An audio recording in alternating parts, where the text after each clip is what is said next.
কালো জিরে আর কাঁচা লঙ্কা চেরা আছে তো? চিরা চিরা এগুলো সব দিয়ে দিচ্ছি। আমার কচুর শাক করি, মাছের মাথা তো রেডি, ওটা কি না হয়ে যাবে। রসুন দিয়ে দিলে আগে দেখতে হবে।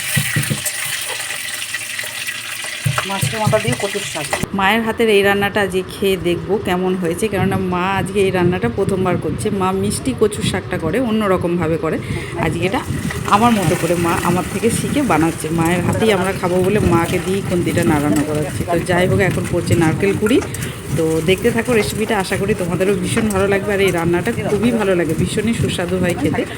তো মাছের মাথা দিয়ে কচুর শাক, চলো দেখতে থাকো। তো কিছুটা ছোলা ভিজানো ছিল, ছোলা ভিজানোটাও তেলে দিয়ে দেওয়া হলো। ছোলা যদি দেওয়া হয়, মাছের মাথা না দিলেও হয়, আর থাকলে দিলে তো অসুবিধা নেই। তো এখন সিদ্ধ কচুটাকে মানে কচুর শাকটাকে জল ঝরিয়ে ওর মধ্যে দেওয়া হলো। এবার ভালো করে নেড়ে চেড়ে এখন মাছের মাথাগুলোতে অ্যাড করা হচ্ছে। আর প্রয়োজন মতো নুন, মিষ্টি, হলুদ, একটু লঙ্কা গুঁড়ো ভালো করে এতে মিক্স আপ করে খুব ভালো করে এটা নেড়ে নেড়ে শুকনো শুকনো করতে হবে। তারপর শুকনো ভাত দিয়ে, মানে গরম ভাত দিয়ে শুকনো কচুর শাক দারুণ